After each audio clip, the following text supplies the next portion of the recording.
Welcome back. We are diving deep today into one of the most fundamental yet easily misunderstood concepts in Western thought, chance. I mean, we all use the word every day, right? For luck, accidents, probability.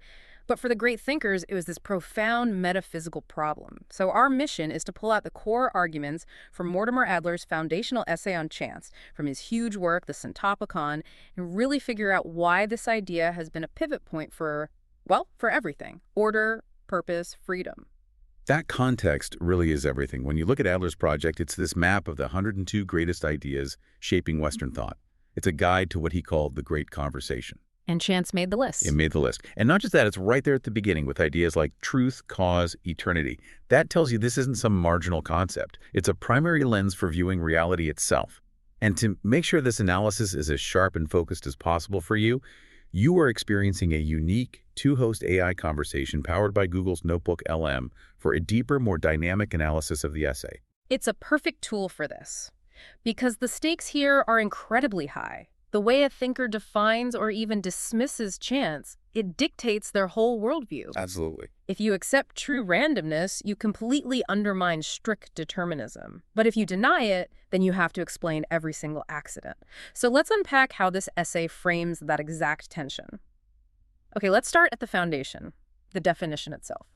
The essay really sets up chance as the idea that marks the boundary of what we can understand. It's the line. The line, exactly, between what's ordered, rational, predictable, and what just seems contingent, accidental, unplanned. And that's precisely why it's placed where it is in the Syntopicon. It's in volume number 1. It's grouped with the architects of reality: cause, change, fate, and necessity and contingency. That placement is absolutely crucial, isn't it? It's a huge signal. It tells you that chance isn't just an error in how we see things. It's treated as a potential force, or at least a fundamental characteristic of reality itself. Right. If the universe were just this perfect clockwork machine governed only by necessity, there'd be no need for a big discussion on chance. None at all. The core problem the essay keeps coming back to is this challenge of reconciling apparent randomness with an ordered, intelligible cosmos. If everything that happens has a sufficient reason, a clear cause, how can anything genuinely happen by accident? Exactly. The idea of chance is the intellectual friction point for every systematic philosophy out there. But couldn't someone argue that it's just a matter of perspective? I mean, if a roof tile falls and hits me, I call it chance because I didn't know the exact chain of events. Wood decaying, the wind speed. My exact walking pace, right. If we knew every single cause, wouldn't the accident just disappear? It seems like it's just about ignorance. And that is the critical question the essay forces us to confront. Are accidents truly uncaused standing outside the causal chain? Or do they only appear uncaused from our limited human point of view? And the answer changes everything. It determines whether chance is a metaphysical reality, a real feature of the universe, or just an epistemological label, a word we use for our own ignorance. Let's trace that historically, because that tension was formalized very early on. We have to start with the ancients, with Aristotle. Of course. He tried to give chance a very specific, limited role. He drew this line between events that happen for the most part and those that occur by chance. So, for the most part, is the predictable stuff. The sun rising, a doctor healing a patient, things following their natural order. Exactly. But chance events for him were accidents that happen when two independent, purposeful, causal chains just happen to intersect. The classic example is always the best one. Someone is digging a well, intending to find water. A purposeful act. And they accidentally unearth buried treasure. The burying of the treasure was also a purposeful act, just long ago. The convergence of the two, that discovery, was by chance. It had a cause, the digging, but the result wasn't intended. So for Aristotle, chance is really tethered to purpose. Without some kind of intention in the background, there's no real chance, just necessity. Right. And that framework immediately set up the big conflict with other schools, like the Stoics, who believed in a rigorous fate. Where everything is necessary. Everything. The Stoic counterargument was that fate is the total causal chain. There are no accidents, only the necessity of all causes converging. That person found treasure because the cosmos dictated it. So chance is just an illusion, a projection of our limited minds. And this brings us into the modern era, where the idea of chance really stretches beyond that old debate. Once the Enlightenment hits, the conversation shifts. It's not just about the nature of reality anymore. It becomes about the description of reality. It moves from metaphysics to mathematics. Probability, statistics. That's the transition. Chance becomes mathematically rigorous. We stop asking, did this event have a cause? And start asking, what is the likelihood of this event occurring? It lets us manage uncertainty without solving the deeper puzzle. So when we talk about rolling dice, we're just modeling our ignorance of the precise initial conditions, the force, the angle, all of it. Statistics gives order to the chaos. It predicts patterns of chaos. But then the whole thing ignites again in the 20th century with quantum theory. Suddenly, chance might be moving back from pure math into metaphysics. Because quantum mechanics suggests that some events at the subatomic level might be truly irreducibly random. Truly uncaused. And that forces the philosophical argument right back to center stage. Is reality built on necessity, or does it contain a core of genuine chance? If you're finding this evolution of an idea fascinating and you want to trace that path in more detail, remember this kind of deeper analysis is also on our Mindful Moments YouTube channel.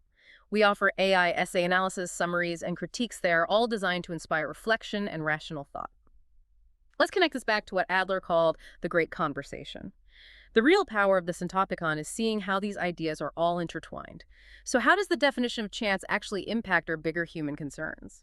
Well, when you place chance right next to cause, fate, and necessity, the essay is explicitly mapping the boundaries of determinism. It's the wild card. It's the wild card. It says, wait, if one genuine accident can happen, the whole system cannot be entirely necessary. And that has profound implications for how we judge human action. How so? Think about it. Yeah. If a major random event, a plague, a natural disaster, is seen as pure chance, it often removes the burden of responsibility. The focus shifts from blame to resilience. Whereas if all events are caused, then every accident is, in theory, preventable if we just knew enough. Precisely. And this is where the essay cross-references chance with freedom. Okay, that connection feels a little tricky. If a random meteorite destroys the coffee shop I chose to sit in, that seems to limit my agency, not expand it. It proves my plans are subject to forces I can't control. That's a great point, but the connection is more subtle. Think of it the other way.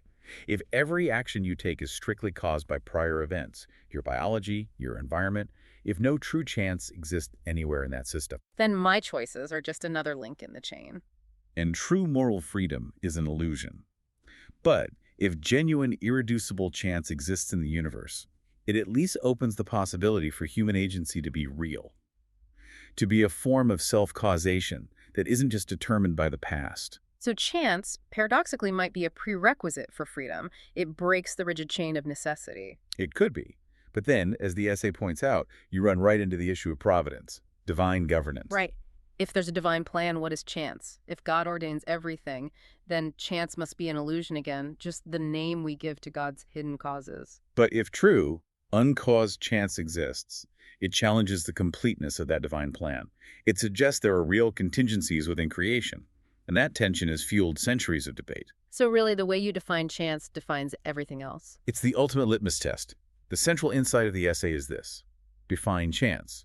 And you have defined the relationship between human knowledge and reality itself. So, to synthesize all this for you, the essential takeaway from this deep dive is that chance, far from being just luck, is treated by the great thinkers as the primary tension point in reality.